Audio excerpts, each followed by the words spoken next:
Hello students, welcome to my channel.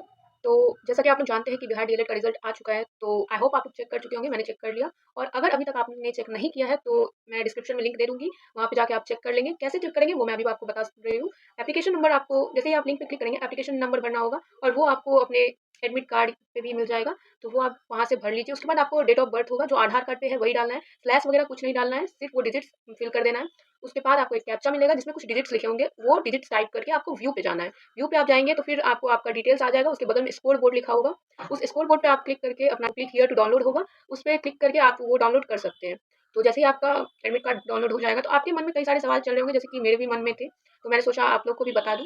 मैंने बहुत search किया तो मुझे अपने क्वेश्चंस के आंसर्स मिल गए, तो मैं चाहती हूँ कि आपके भी क्वेश्चंस का आंसर आपको मिल जाए। अगर ऐसे क्वेश्चंस है कि अब आगे क्या करना है, क्या प्रोसेस होता है, डीएलएड का रिजल्ट आ गया है, इसके बाद क्या करना है, एडमिशन तक का सारा प्रोसेस मैं आपको बताती हूँ।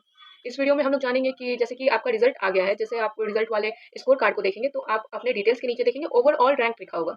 तो हम लोग को नोट करके क्या रखना है, ओवरऑल रैंक। उसके बाद हमें देखना है ऑब्टेन्ड स्कोर।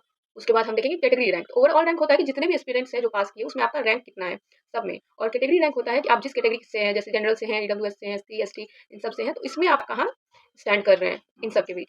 उसके बाद अब क्या करना है, तो सबसे पहले आप अपना स्कोर देख लीजिए, उसके हिसाब से आप कट ऑफ पिछले साल का देख सकते हैं। कॉलेज लिस्ट जारी कर दिया गया है, तो वो आप अगर कहेंगे तो मैं अगले वीडियो में दे दूंगी, या फिर आप कॉलेज लिस्ट सर्च करके देख सकते हैं, आपको मिल जाएगा। जितने भी कॉलेज हैं डीएलएड के उन सब का लिस्ट है, गवर्नमेंट भी है, प्राइवेट भी है, तो आप अपने हिसाब से देख लीजिए कि कैसे सेलेक्ट करना है। तो सबसे पहले आपके मन में क्वेश्चन होगा कि रिजल्ट आने के जस्ट बाद क्या होता है। सबसे पहले होता है हमारा काउंसलिंग। काउंसलिंग के अंदर ही हमारा चॉइस फिलिंग होता है, जिसमें हमें चूज करना होता है कॉलेज।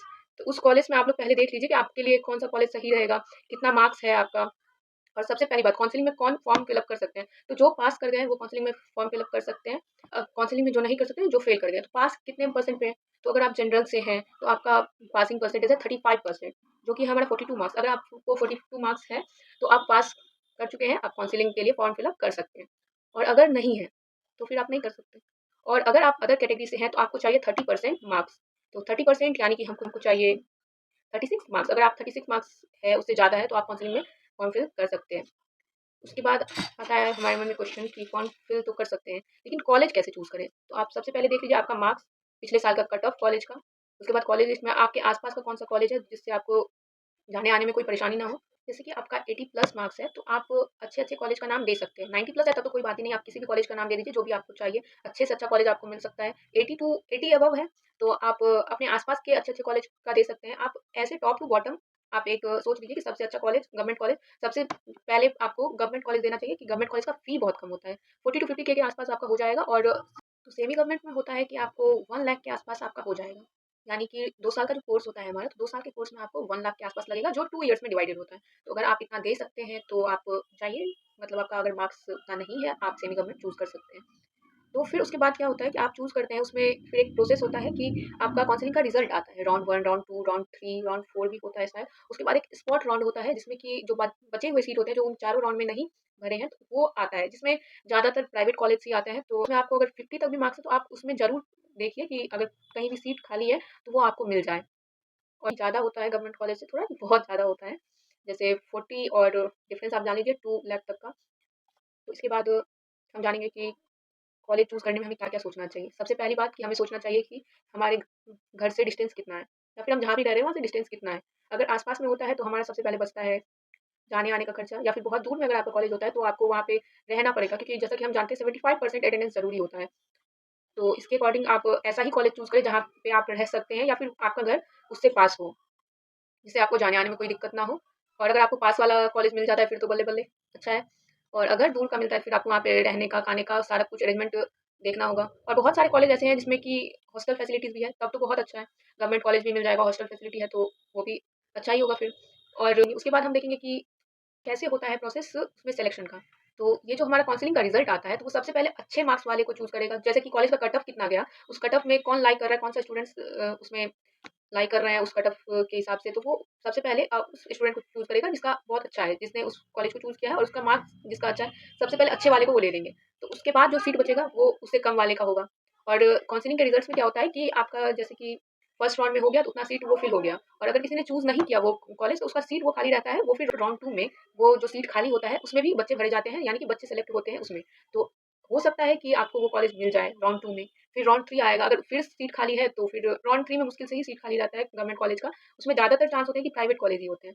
तो इस हिसाब से आप सोचिए कि राउंड 1 राउंड 2 तक गवर्नमेंट कॉलेज का आ जाए, ऐसे ही आप चूज़ कीजिए कि जिसमें कट ऑफ को देख के चूज़ कीजिए, क्योंकि अगर इतना मार्क्स है आपका तो आप उस कॉलेज को चूज़ कीजिए और अपने आस-पास का है उसको चूज़ कीजिए। तो वो हमें चूज़ करना है, बहुत सारे 15 काउंसलिंग में चूज़ किया जाता है, आप ज़्यादा भी कर सकते हैं। तो 15 गवर्नमेंट कॉलेज चूज़ करना होता है, तो वो आप सबसे पहले अपने आस-पास का देख लीजिए। उसके बाद आप देखिए कि कहाँ पे अच्छा है कट ऑफ के हिसाब से, ताकि अगर पास वाला नहीं मिला तो बाद में वो मिल जाएगा। लास्ट में आप प्राइवेट कॉलेज भी दे दीजिए कि कहीं अगर गवर्नमेंट कॉलेज का कट ऑफ बहुत ज़्यादा हो गया तो आपको प्राइवेट कॉलेज भी मिल जाए। तो इससे होगा कि आपका 2 साल का कोर्स है वो भी हो जाएगा और उसके बाद आप प्रिपरेशन कर सकते हैं। और अगर आपका मार्क्स 50 टू 60 के बीच में लाई करता है तो आप स्पॉट राउंड का वेट कीजिए या फिर प्राइवेट कॉलेज का नाम दीजिए। 70 से 80 वाले का होता है कि आपको गवर्नमेंट कॉलेज भी मिल सकता है और आपको प्राइवेट कॉलेज भी मिल सकता है, लेकिन 70 से नीचे का स्पॉट राउंड में मिला तो ठीक है, नहीं तो ज़्यादातर प्राइवेट कॉलेज ही मिलता है। तो आप लोग अपने हिसाब से देख लीजिए, जो भी आप लोग के डाउट्स हैं आप लोग कमेंट सेक्शन में पूछिए, और आपको ये वीडियो कैसा लगा वो आप ज़रूर बताइए, ताकि मैं और भी मोटिवेट हो पाऊँ और आप लोग के लिए नया-नया वीडियो लेके आ पाऊँ। और उसके बाद आप लोग कमेंट सेक्शन में बताएँगे तो मैं कोशिश करूँगी उससे रिलेटेड वीडियोज़। आगे जैसे-जैसे काउंसलिंग होगा, राउंड 1 का आएगा, राउंड 2 का आएगा, तो मैं आप लोग के साथ शेयर करूँगी कि मेरा कैसा रहा, क्योंकि मैं भी एक डीएलएड एस्पिरेंट हूँ, तो मेरा भी रिज़ल्ट आया है। अब काउंसलिंग 29 से 5 तक है, ये भी आपको याद रखना है कि 29 से 5 तक आपको काउंसलिंग करना है, फिर आगे उसका रिज़ल्ट आएगा। तो काउंसलिंग ही है जो आपको बहुत सोच समझ कर करना चाहिए, ताकि आप गवर्नमेंट कॉलेज को मिस ना कर दें। तो पहले आप प्रेफ़रेंस दीजिए गवर्नमेंट कॉलेज, उसके बाद प्राइवेट कॉलेज का, अकॉर्डिंग टू योर मार्क्स। तो बहुत ही सोच समझ कर करना है कि यही है, काउंसलिंग ही है जो आपको गवर्नमेंट कॉलेज दिलवा सकता है या फिर नहीं दिलवा सकता है। तो आप कोशिश कीजिए कि बहुत ही अच्छे से आप बहुत सोच समझ कर करें, और कौन-सा कॉलेज का बहुत अच्छा है, सारा कुछ जान लीजिए कॉलेज का, फिर ही भरिए। आपके पास टाइम है अभी, तो आप पूरा टाइम दीजिए कॉलेज के बारे में जानने में, कॉलेज का डिटेल निकालने में, फिर सारा कुछ अपने कन्वीनियंस के हिसाब से आप देख सकें। ठीक है फिर, बाय-बाय। आप लोग कमेंट करना कि वीडियो कैसा लगा।